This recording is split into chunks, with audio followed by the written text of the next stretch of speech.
नसीब का लिखा। किसी एक गांव में बहुत ज्ञानी पंडित रहा करते थे। पंडित जी आजू बाजू के सारे ही गांव में बहुत प्रख्यात थे और इसी वजह से धनवान भी। पंडित जी का परिवार ज़्यादा बड़ा नहीं था। पंडित जी अपनी पत्नी के साथ अपने बहुत बड़े घर में अकेले रहते थे, क्योंकि पंडित जी को कोई बेटा नहीं था। एक बेटी थी जिसका विवाह पास के गांव वाले एक लड़के से हो चुका था। पंडित जी ने शादी से पहले अपने होने वाले दामाद की अच्छे से जांच पड़ताल की थी और अपनी बेटी का भविष्य भी ठीक से पढ़ा था। तब जाकर उन्होंने बेटी की शादी की थी। लेकिन चंद सालों में ही पंडित जी का दामाद बुरी आदतों के चंगुल में फंस गया। जुआ और शराब की बुरी लत ने उन्हें सड़क पर लाकर खड़ा कर दिया था। अपनी बेटी की ऐसी दुर्दशा देखकर पंडित जी की पत्नी काफ़ी दुखी होती थी और अक्सर पंडित जी को कहा करती थी, तुम जाकर उनकी मदद कराओ। पंडित जी हमेशा अपनी बीवी को यह कहकर उनकी मदद करने के लिए मना कर देता था कि अभी कुछ समय तक उनका बुरा वक्त चलना है। हम चाहे कितनी ही कोशिश कर लें, जो उनके नसीब में नहीं है वह उन्हें नहीं मिल पाएगा। पंडित जी की ऐसी बातों से उनकी पत्नी काफ़ी दुखी हो जाया करती थी और मन ही मन सोचती थी कि कैसा स्वार्थी पिता है, अपनी बेटी को इतने कष्टों में देखकर भी उसकी मदद करने के लिए मना करते हैं। आखिर भगवान ने जो इतना सारा धन्य धान्य दिया है उसका क्या करेंगे। हमें कोई और औलाद भी तो नहीं है, ले देकर एक यही बेटी है और उसके लिए भी कुछ नहीं करेंगे तो किसके लिए करेंगे। पंडित जी ऐसा नहीं सोचते थे। ऐसा नहीं है कि पंडित जी अपनी पुत्री से प्रेम नहीं करते थे, लेकिन उन्होंने अपनी पुत्री की कुंडली इतने अच्छे से पढ़ी थी और वह यह पहले से ही जानते थे कि वह चाहे किसी भी लड़के से शादी करती, लेकिन उसके जीवन में यह समय आने वाला ही था और बिना इसे भुगते उसको छुटकारा नहीं मिलने वाला था। एक दिन खाने पीने के लिए भी मोहताज हो चुके पंडित जी के बेटी और दामाद उनके घर पर आए। पंडित जी ने और उनकी बीवी ने दोनों का खूब आदर सत्कार किया और खूब अच्छा खाना खिलाया। बेटी और दामाद की पंडित जी से सहायता मांगने की हिम्मत न हुई, इसीलिए वह बिना बोले ही वापस अपने घर को लौटने लगे। लेकिन माँ तो माँ होती है। पंडिताइन से रहा नहीं गया और बिना पंडित जी की इजाज़त के उन्होंने चोरी छुपे बूंदी के लड्डू बनाकर उसमें सोने के सिक्के रख दिए और बेटी और दामाद को दे दिए, ताकि बेटी और दामाद की कुछ आर्थिक सहायता हो सके।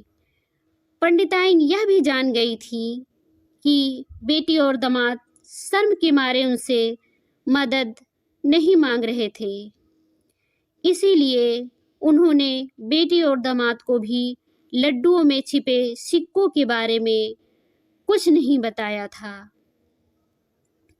जाहिर सी बात है कि जब वो लोग घर पर जाकर लड्डू खाएंगे तो उन्हें उसमें सोने के सिक्के मिल जाएंगे। इस तरह बिना उनके मांगे ही उन तक मदद पहुंच जाएगी। सोचकर पंडिताइन मन ही मन अपने बेटी की मदद करने के लिए खुश होने लगी। पंडित जी के दामाद और बेटी उन दोनों का आशीर्वाद लेकर अपने घर के लिए रवाना हो गए। उन दिनों गाड़ियाँ तो होती नहीं थी, घोड़ा गाड़ी या बैलगाड़ियाँ चलती थीं। पैसे ना होते तो और चीज़ों की लेन देन से भी व्यवहार होता था। बेटी और दामाद का गांव पंडित जी के घर से कोसों दूर था, फिर भी पैसों की कमी के चलते वह पैदल चलकर अपने गांव की तरफ निकल पड़े। थोड़ी दूर ही चले थे कि पंडित जी की बेटी के पैर में मोच आ गई और अब उसको चलना भी मुश्किल हो गया। पंडित जी के दामाद ने जब देखा कि उसकी बीबी अब बिल्कुल चलने में सक्षम नहीं है तो उसने एक टांगा अपने घर तक किराए पर ले लिया। दोनों पति पत्नी टांगे में बैठकर घर तक पहुंच गए, लेकिन टांगे वाले को देने के लिए उनके पास पैसे नहीं थे।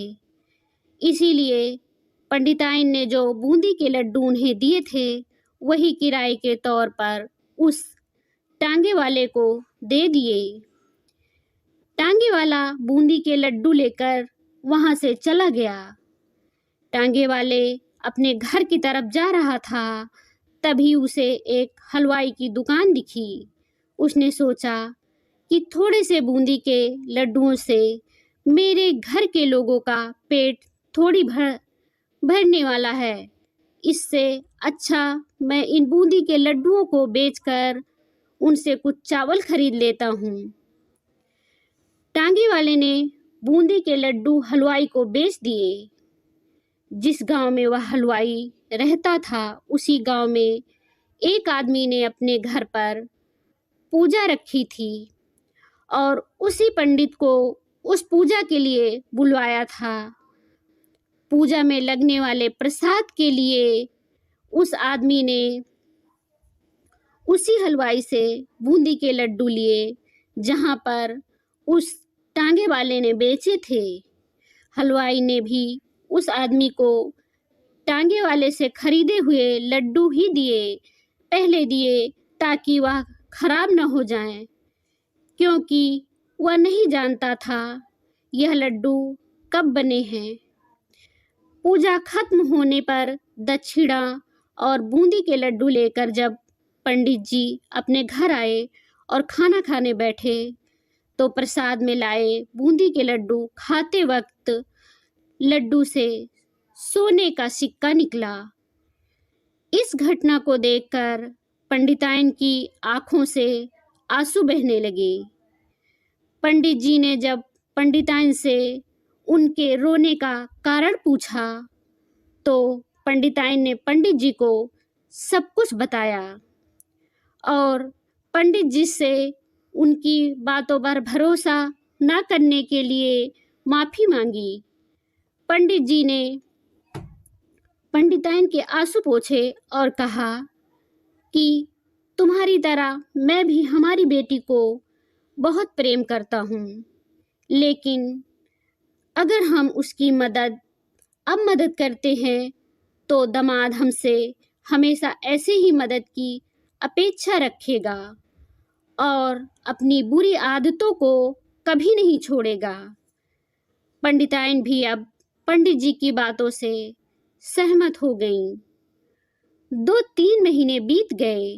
पंडित जी के दामाद और बेटी फिर से एक बार उनके घर आए और इस बार उनकी परिस्थिति पहले से बेहतर थी, क्योंकि पिछली बार खाली हाथ जाने के बाद दामाद ने नया काम शुरू किया था और अपनी सारी बुरी आदतें भी छोड़ दी थीं। दोस्तों, नसीब का लिखा नहीं बदलता, लेकिन हम बुरी आदतों को छोड़कर अच्छे कर्म करेंगे तो नसीब भी हमारा साथ देगा।